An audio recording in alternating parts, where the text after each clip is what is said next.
let's start with the origins of this film because it feels like someone who knew you really well, like a family member perhaps, understood the scope of your career, which maybe not the general public knew, and said, we've got to make a documentary about this. Because, can you tell me how it started? Well, Charlie and I met each other in Poland. We were doing another movie together called 100 Voices, A Journey Home, which you saw a clip from in here. And we became friends and colleagues during the making of that movie. And then we worked on another picture together called The Bronx, USA, which Charlie and Paul Williams wrote the opening song for.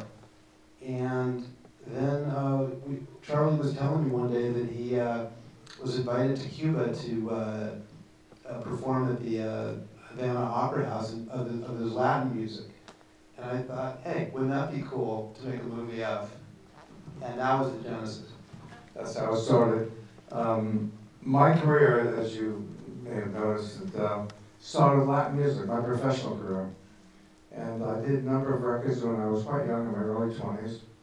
And then my career went on to Los Angeles and movies and records and all that. And about 50 years later, I decided I was missing Latin music, and really all I wanted to do was play again in a Latin band. If someone had called me for a Saturday night to play, I would have played, and that would be no film now. But no one was calling me. No one thought of calling me to see if I wanted to play with the Latin band. So I decided I was going to make a new record. And I thought I would invite some friends from Cuba and from Puerto Rico and New York. And as I mentioned that to one fellow that you saw on the screen, Alessio Alejandro, he's a very good friend of mine in Cuba, and he mentioned that to the Minister of Culture. And I got a call one day from the Minister of Culture of Cuba, asking me if I would come there to do some concerts. Of course I said yes. Until then, he said, well, I want to film it. And that's how this started.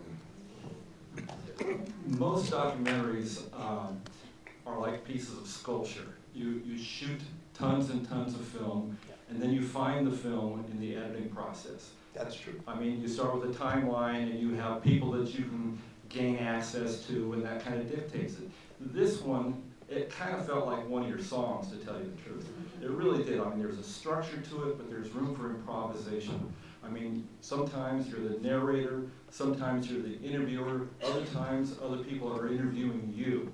You know, it goes like one of your compositions. How did you figure that out? And did you start with that concept, or did that come to you in the editing process? Well, structurally, this film was made over a course of 4 years.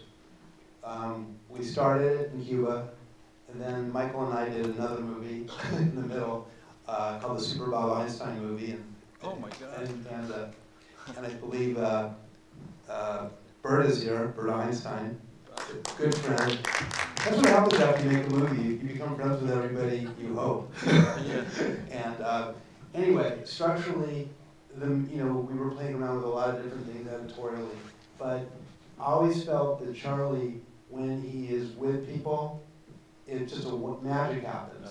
And stylistically, Michael and I always like when it's not just talking heads, I mean, not that there's anything wrong with that, but we want, the interaction. And Charlie talking with people, or people talking to Charlie, that's where the magic is. And that's sort of what happened. I mean, it was by design as far as filming Charlie interacting.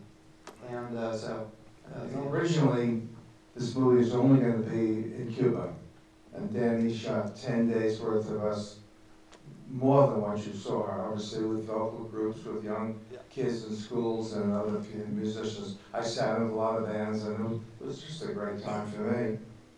When I started, I was hoping to be accepted by the Latino community. I changed my name. I call myself Carlos Zorro, which is Spanish for Charles Fox. I wanted to be accepted by the Latinos. Yeah. And then after a while, they said, well, we know you. You don't have to do that. This movie was originally going to be called The Return of Carlos Zorro. But then along the way, Danny said, he spoke to some film companies, writing companies, who said, if you can tell his story, you really need to go back to Paris, to where his teacher was, where he studied in Fontenay, France, and Paris, and he made that happen. I always wanted to film in a Parisian jazz club, and Charlie made that happen. I said, will you perform at a Parisian jazz club? Before I finished the words Parisian, he said yes. So we were there. I never thought of performing in a Parisian jazz club, but he asked me one day, and I said, sure. You know, just if you talk to everyone I work with, Michael and everybody, there's always like, wouldn't it be cool if we did this? Wouldn't it be cool if we did that? And when you have such a supportive people that I work with, a creative family, or who I say come into the creative sandbox and play, these things happen. And so that's what happens when they say yes. Well, I'm surprised Berta didn't tell me that you did the Bob Einstein story, because we've known each other for many years now. We like to call it the Super Bob Einstein. Yeah, right. Well, I was wondering if you had to be talked into doing a documentary, or were you at the point where I've done so many things in music, it's time to tell this story? Or did they say, we're going to take you to Paris, we're going to take you to Havana, we're going to give you a trip around the world, will you do this documentary? I can assure you, the one thing I never thought in my life would happen to me, make a movie of my life. I never thought about it, never dreamed. It just happened. Yeah. Because I was doing a concert, wanted to film it, and one thing led to another. But it was really, I must say, it was very natural for me, because I was always in my own environment, in recording studios, working with singers and other composers, you know, in other countries and all that. There was nothing out of the naturalness of my own life, you know. You know, we had a lot of really cool people in this movie, amazing musicians, amazing friends of Charlie, and one thing we wanted to do in this movie is, you know, it's Charlie's story, of course, great person, humanitarian, musician, artist, but we wanted also the music to be a star. Yeah. And so you can see what we did. We really leaned into showing music. You know, a lot of documentaries you'll see like a little clip of music and move on. We really took the position that we wanted to really show the music. And we wanted to film the concert scenes in sort of an intimate way, so you really see the musicians. And by the end of the movie, you've seen some of these musicians a few times, because we don't really have the music linear. I mean, we go to Cuba a few times earlier, so you really get to see these people. And that was really important to us, because to me, besides the wonderful person and great thing about Charles, it's about music as well. And Charles is our lens by which to sort of appreciate that and show that. Well, yeah. I also must say, if I may, Danny has a fantastic crew of people who work with him. Cinematographers, Michael May, who's a brilliant editor, and they see through things and they find things, and they suggest things to me, and I always have to go along with it. I don't think we'll ever make a movie again with a principal like this who never said no. It seems like, you know, you were asked to lead the journey of your life. And so sometimes it seems like you had input into a lot of what was going to be in this film as a narrator and almost like a writer, actually. You know, nothing was ever preconceived. No. We would have meetings. Danny thought it'd be great to see if we get Jim Croce's son on board, and he did. And actually, since this, we've become good friends, AJ, and he came back to my house. We wrote a song together, and he's performing in September at the Troubadour in Los Angeles. Asked me to play with him. One thing, a comment has been a friend, and I said, would you like to join us? And had no real preconceived notions, but based on thoughts and ideas, it really sounded pretty cool to me, to be honest. Well, you really share the spotlight with so many of those musicians, and it was really interesting, for example, hearing Paul Williams sing Love Boat, because it's sometimes, you know, I'm a big fan of Jack Jones. I know him pretty well, and when he sings that song, he interrupts it in the middle of it by doing the foghorn. You know, and hearing Paul Williams sing the song, you hear these lyrics that you don't hear in too many other interpretations. So, that was really It's just two guys sitting around a piano. Yeah, right. That's how it happens when we write it. No one's, that kind of fantastic voice that Jack has. Yeah. And then later on, the AmDocs on it, in the 10th and 11th, 12th year, I think, where Diane came on to sing it. But really, it's just how it happens, Sit around the piano and come up with ideas and songs. And I've had the good fortune, really, in my lifetime to work with some of the greatest lyricists of all time.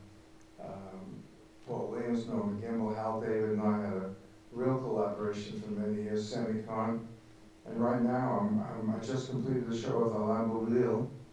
You may not know his name, but he wrote Les Miserables. He was in the film, actually. And he wrote Miss Lagan. And we just finished a brand new musical that we just put together called Ain't That Jazz. So I've just been really fortunate to work with some of the greats. Well, one of the things that kind of surprised me that I wasn't expecting in this film was to see how great you are as a pianist working with other musicians. I mean, you not only can find interesting solos, but you comp other musicians so well. You listen to musicians and you make them better. That's something that great jazz musicians do. That's Count Basie, Duke Ellington shit. And where did you learn that? As a conductor, all you do is this. The music comes from many other people, and I've had the good fortune, again, to work with great orchestras around the world. I've conducted in the studios in different countries, and you have the choice of some of the great musicians, and they listen to me, and I listen to them. You have to know when you have to play it well. You have to know what you want. You have to know what people are giving you that you appreciate.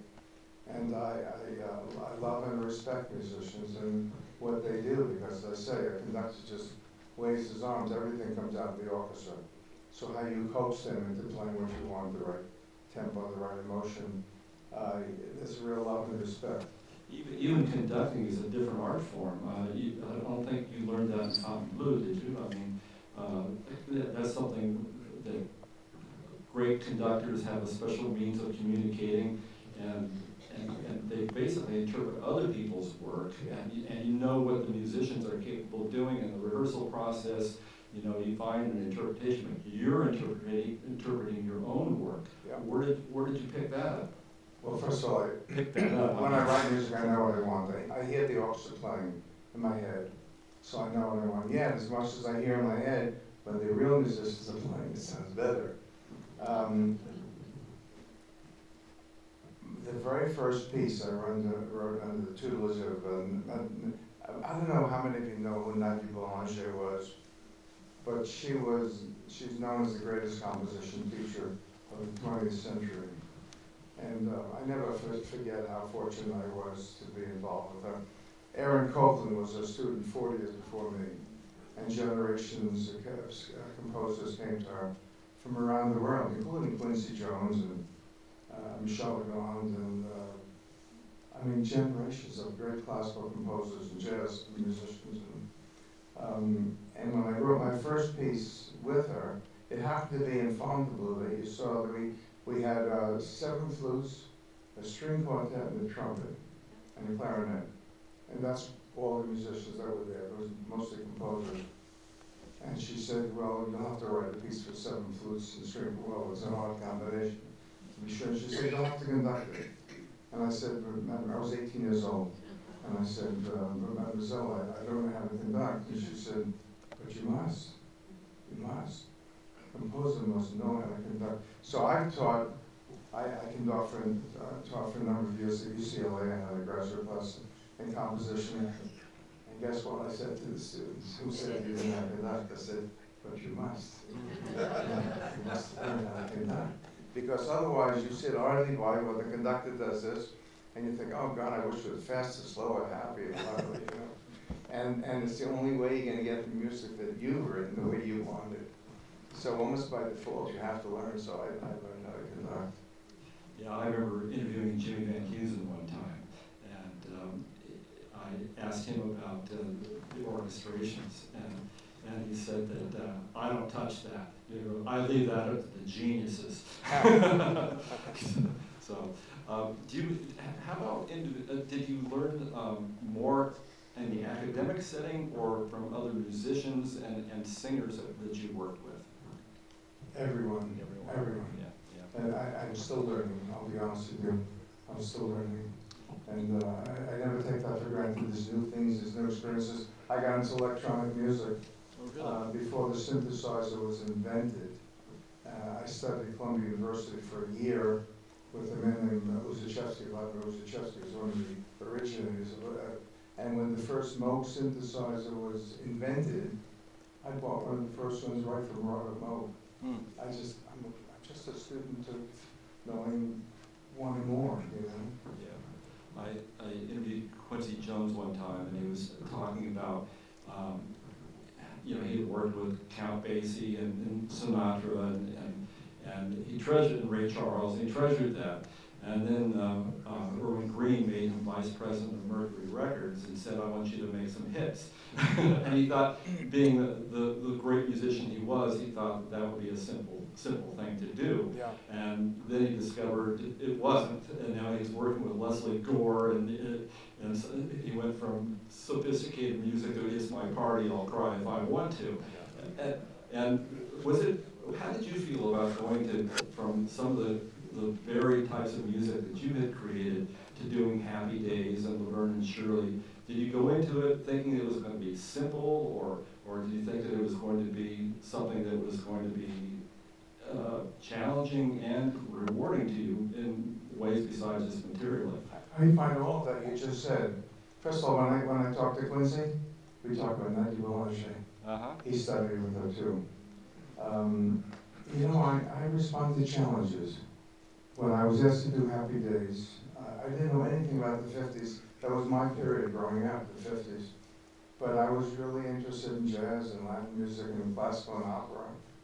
And not rock and roll. So when I got the opportunity to work on Happy Days, I actually had to go out and buy records from the 50s and see what was on. And it's relatively simple, you know, there's kind of there's people who are musicians here, the 1-6-2-5 chord progression was the basis of half the music in the 50s, and the other half was blues changes.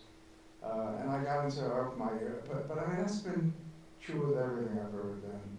Whatever I've done with music, if I'm unfamiliar with the territory, I have to look into it. And when I did my first ballet, Song by Dead Warriors, it was about Native Americans. I spent a long time listening to Native American music. Michael Spinell, the choreographer, went to a powwow on the reservation in Missoula, Montana, with the Flathead Indians. I read books on Native Americans. I went to meetings with Russell Means, who was a head American. I immersed myself at the point that I felt I was immersed enough, and I put it all aside and wrote my own music. I just wrote a story on bird songs that's coming out tomorrow, actually.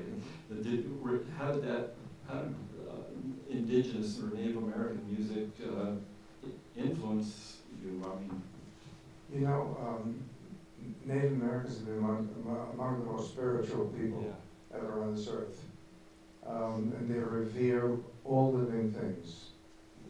People that walk on four legs, people that crawl, people that fly. They just simply did. And there's a great spiritual quality about it. So I was immersed in that, you know. Musically, it's as simple as can be, basically Indian rhythm and drum, you know, it's like that kind of thing. And you have 4 or 5 people sitting around a drum banging like this, but it's like repeating chords. Someone sings a line, and the other 4 or 5 people answer.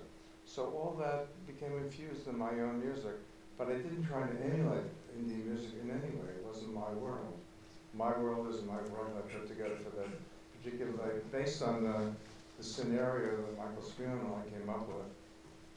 And I must say it was It was in the repertoire of the San Francisco Ballet for a number of years. And the Dance Theater of Holland did it around the world for a number of years. It was filmed for the great performances. Actually won the Tony Award, the Emmy Award for classical programming that year. So it was the same when I did the Zorro Ballet. You know, we got into the period, the style, the caricature world of Zorro. I kind of take that on myself. You know, I like getting involved with whatever it is, discovering what is it. It comes down to music. Music is 12 notes. And orchestration is whatever instruments you use, you know, and how you manipulate the orchestra and rhythms and chords and melodies. That's all very easily interchangeable if you understand the nature of where it comes from. Well, that comes through in the movie. You talk about how you feel challenged, you love to accept new challenges. You went to the High School of Music and the Arts. Lenny Tristano taught there. Did you have him as a teacher? Lenny Tristano was my teacher. Well, Yeah. that's not in the film. Yeah, it's not the picture. No, and Oh, actually, no, be a sequel. Lenny did not teach, I'm sorry to say, in the music and high school. Oh, I thought he did. No, I used to go to his house. Actually, I lived in the Bronx, but I'd go once a week to his house in Flushing. It was a long train ride and another train ride and a bus ride to get to Lenny's house, and it turned out to be only a few blocks away from my future wife, Joan's house, as it turned out. Lenny was a great influence on me. You know, I don't know how many people know Lenny Tristano. He was a great jazz musician. Yeah. And He's one of the first to really teach jazz, really. and he did. Improvisation. Yeah. And he was blind. Yes. He was blind. I didn't know he was blind until I showed up his door the first time. He opened the door and I extended my hand and said, "Hi, I'm Charles Fox," and realized he was blind. Yeah. But he was a great musician, and you know, everyone, so many people influenced me, and I still think about Lenny. He was a great musician. His interest, his way with teaching also was interesting to me. Yeah, he from what I understand, he didn't have a dogma, so to speak. He basically didn't teach a form. He brought the best out of each individual. And being blind, I would think that was one reason why he would teach that way. That's what a good teacher does. Yeah. A good teacher doesn't try to mold someone into who they are. Yeah. A good teacher looks at the person who it is and tries to help them to progress in their own way. And maybe allowed you or encouraged you to have the diverse career that you had. So what was your reaction when you first saw this film? Well, then he came to my house, and Joan and I sat down to watch it, and we knew we didn't like it because he's a wonderful filmmaker, but it's a little apprehensive, I must say. And also to see myself on the screen, it's not who I am. Wow, I had nice hair. I worked behind it, and I think I've done about 100 films. So this was odd for me to be in the camera, but he made it very natural for me. Whatever we did, he would have an idea of what he wanted to ask me, and he would say, "You want to know the questions?" I said, "I never want to know the questions. Right. Ask me the questions, let me respond." So I didn't see any of that until we saw the whole film. Yeah. And needless to say, it was a delight. Yeah. Well, you've won Emmy, you've won a Grammy, you're in the Songwriters Hall of Fame, and now you've had this documentary. What would you say is the greatest recognition that you've ever had? It's a hard question to answer. Well, that's what I'm paid for. That I can continue to do that I continue to write music, that I have my own aspirations of what I want to do. And, you know, next October I have a new ballet opening based on my Latin music. Actually, I'm just written this musical with Alamo called Ain't That Jazz. I'm just thrilled to be able to keep doing what I love to do. One more question, then we'll open it up to the audience if we have time. Is there still something else that you want to do in music? I mean, I can imagine you doing what David Foster does. You know, he does a concert of his music, bringing other singers in, and you can could play Coachella. I mean, Hans Zimmer played Coachella. You could too. Yeah. Hans does that and David does that. No, neither of those are my real interests, to be honest with you. But I'm in the middle of writing an opera, and that's something that's important to me. I promised solo works to various individuals, violists, the violinists, the cellists, the pianists. I mean, I'll just continue to do what I like to do. Great. Well, we hope you keep doing it for a long time. All right, can we have the house lights up so we can see people out there? Is there someone? Oh, I still can't see. Well, okay, is there anybody who has any questions for? Okay, right there. I have a question. I love the movie and connected with so many points in it that I can't begin to count them. I'm wondering, when I rave about this movie, when we return to Canada, where will Canadians be able to see this movie? That's a good question. She's asking where will Canadians be able to see this movie? Well, we're in the process of getting distribution, so we'll let the world know soon. Yeah. You've been on the film festival circuit, Yes. and you're still looking for distributors. Yeah, our people are. Okay. I just like saying our people. Anybody else? Over here? Right there. Yes. My name is Ron Hicklin, and I owe a lot of my career to Charlie Fox. I love this guy dearly, and I'm so happy to have seen him featured in this manner. Early in my career as a young singer in Hollywood, somebody called me to do something called Puffin' Stuff. And I went and did that. The next time, I think I'm going to skip through this quickly because this is about Charlie. But the next time he called me, it was something called Love American Style. And my group sang that. And then he called me to come down and do a main title for a new show called Happy Days. And we sang that. And that worked for 11 years on this show. And it's probably one of the greatest gigs of my life. Out of that show, we did Laverne and Shirley. And with Cindy Greco, we did three of us did the backgrounds. And that turned out to be 9 years of doing that show. And it was just, from then, Wonder Woman, all these things that Charlie asked me to do. And I remember coming in once to do an unknown song that he and Norman had written. And we did a demo with, as far as I was concerned, we were doing a demo with somebody called Lori Lieberman. And it was called Killing Me Softly with his song. And we did that, and the next time when I finally heard it with Roberta, I said, thank God, that this thing is hitting because it tears my heart out. And I just wanted to say briefly how much I love Charlie and how much I'm honored to still be here, having a mind and having Charlie and seeing Charlie just at the top of this game. I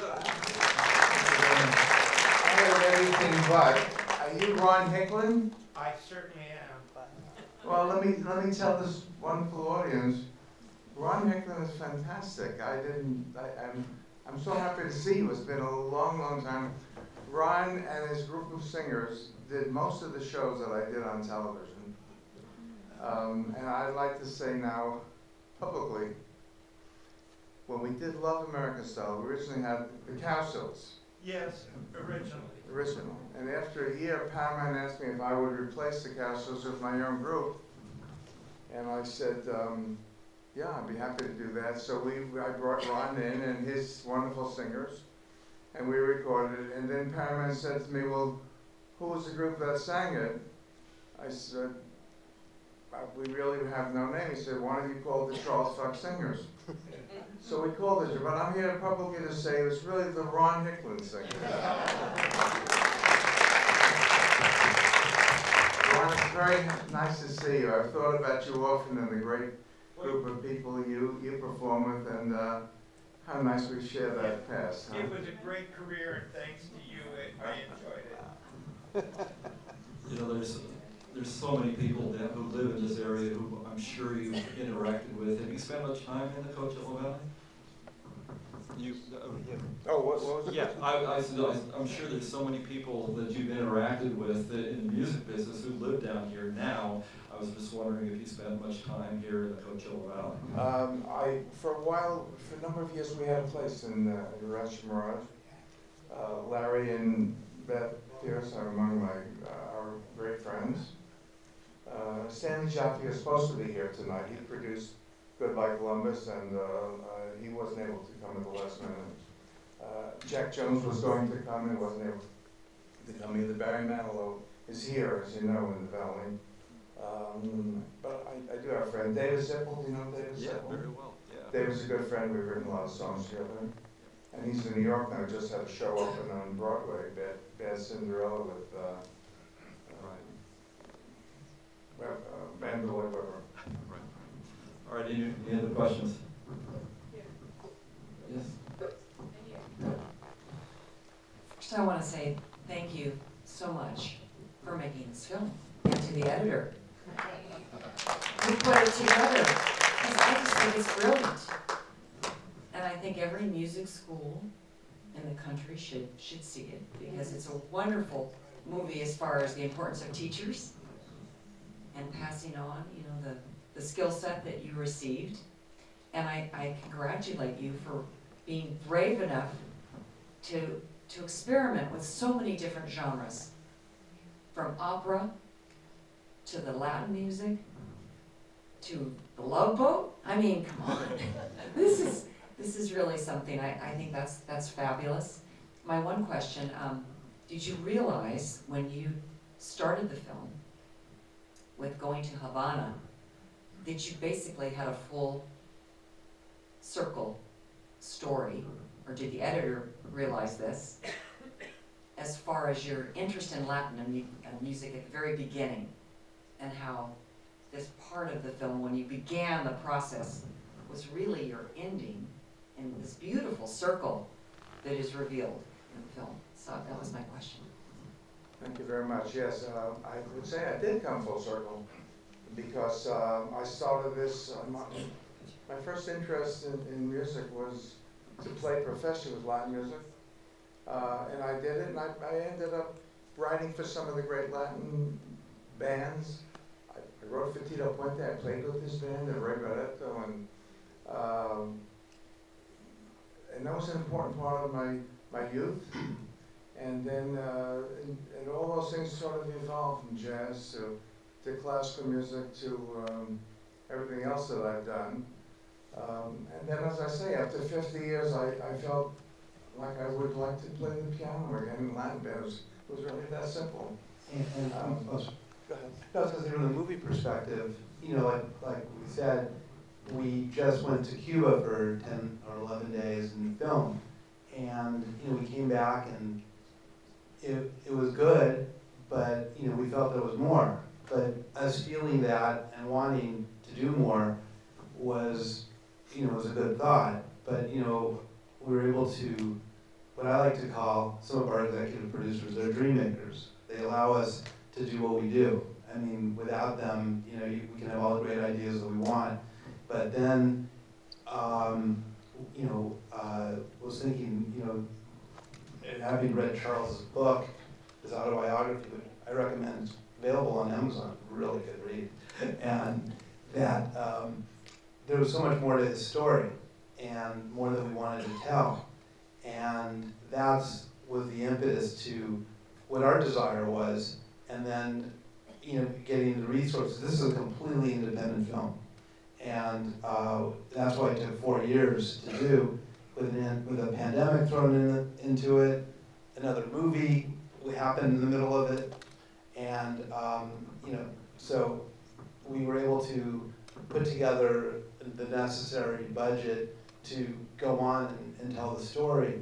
And then once we gathered all the pieces, Michael and I would sit down and start crafting the story, and then as the editorial process goes on. But if you'll notice, like the last thing you see with the kids dancing Charles's song that he wrote, The Common, was performed, we were about a week away from going into our final mix, and Charles was dropping the score. He did the score, by the way. You know, that was something that was really funny. I go, Charles, can you score your life? We needed more music, and he did, you know, obviously he did great. I said, can we get John Williams? I'd rather he wasn't available. So. You know, so a week before we go into the final mix, you know, I'm sitting there in the studio while they were doing the score and also recording sing a brand new song. You know, I really wanted to do more with that. I wanted to get out of the studio. I wanted, you know, so we put together this, you know, trying to find 20 kids, you know, and so we recorded the song on a Tuesday. On a Sunday, the following, you know, 5 days later, you know, we went over to Charles's house, and I said, "Do you mind if we draw on your sidewalk?" And the lovely person who did the wonderful work there, Denise Beauchamp is here, who did that great, you know, stuff, which was wonderful. And I've been telling you, there's so many people that came to play and, you know, work with us and bring their art. I can't tell you how grateful it is. Anyway, that's how it came along. I must say one thing, maybe it's a little addendum, that if anything comes from this film, what I would hope it may be inspiring for young people who are maybe ambivalent about what they can do and what they can accomplish. I do believe that everyone should have the opportunity to pursue their own dreams, what they have in their own heart to do. And then come one day, you express that, you know, you go. So I hope if anything comes of this, that it will be inspirational for young people to want to pursue dreams. That would be the most meaningful to me, frankly. More questions for you? Time for a couple more? Right there. You, sir? Okay. Without a mic, my voice is not very strong. Aside from fabulous music, I found the film very moving and very nostalgic, and I thought it was really a very well-made film.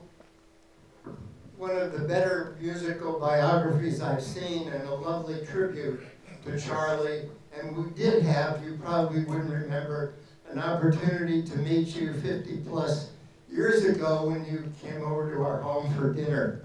And, Why so anyway, long? I mean, thank you. And the director for making a beautiful film. This would make a wonderful CD tribute to Charlie, which would include some of his very important narrative with the music. Anyway, that would be my recommendation. Thank you very We much. like that idea. All right. Let's see some hands out there. So, that woman there.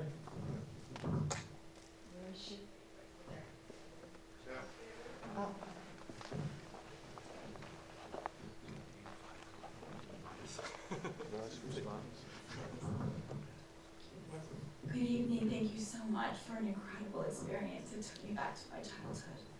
And yes, you definitely inspired me. My question to you, Mr. Fox, is what is your process? Like when you get up in the morning, how do you get into that creative space? And how do you, I guess I'm trying to understand, how can someone be so diverse? That is part of their genius. It's incredible to listen to and watch. She was saying about your process. When you wake up in the morning, what's your process when you songwrite? And also she was commenting on the diversity of your genres that you work in. So I must say, you may notice that after years of being in the studio, the loud music blasting, I have to struggle a little more to hear. As far as my process, you know, my music is my work. My life is my family, my friends. My music is my work. And I get up in the morning, as most people do, and I go to work. And I don't really, I approach each day with a blank slate, really. Music paper that I'm going to fill in all the notes. I hear music continually. It doesn't really stop. And if I'm working on a project and the right atmosphere, the right kind of sound quality comes to me, I'm never at a loss to find new notes, new melodies, or new ways to do things. But it's always a matter of describing what I'm looking for that's correct for that project. So I may write something I like, and it doesn't work for this, but I may not work on something that I have to do. I will tell you something, my teacher, Nandy Boulanger, who I carried with me my whole life, emotionally and spiritually. One time I had a theme I was trying to develop on a piece of music, and I wasn't getting any place with it. And I said I didn't know what to do with this theme. I didn't know how to go with it. And she said she had a friend who must have been Helen Keller, because she couldn't hear and couldn't speak. And she said, she didn't mention my name, but it must have been her. She was very famous. And she said, this woman was born with such handicaps, and look at the marvelous things she's created with her life. And he said, she said to me, maybe in this theme you can find ways to go to develop it that you wouldn't have thought of. And it really opened up a whole thing for me, is how you take music and you work with notes and develop, and you grow with it, and you transpose and you interact with other ideas, and one thing flows to another. So I love that experience. I say I go to my piano in the morning, and I sit down, I have a whole world of music in front of me, and I love the experience of discovery. Discovery is maybe the most important word for me in my life. I love the idea of discovering things I didn't know before. So I just pursued that. Well, and one quick anecdote, because I know it's getting late, about working with Charles, and his work ethic. We filmed at the Paris Club, the Bar. We finished around 3 in the morning by the time we wrapped all the equipment. And we were tired, and we had to be in Fontainebleau. The crew had to be in Fontainebleau around noon the next day. Charlie had to be there at 10 in the morning for other things to do there, some protocol stuff.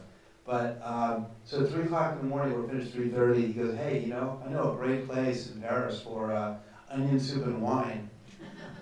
And we go, at 3 in the morning? Oh yeah, that's when you go.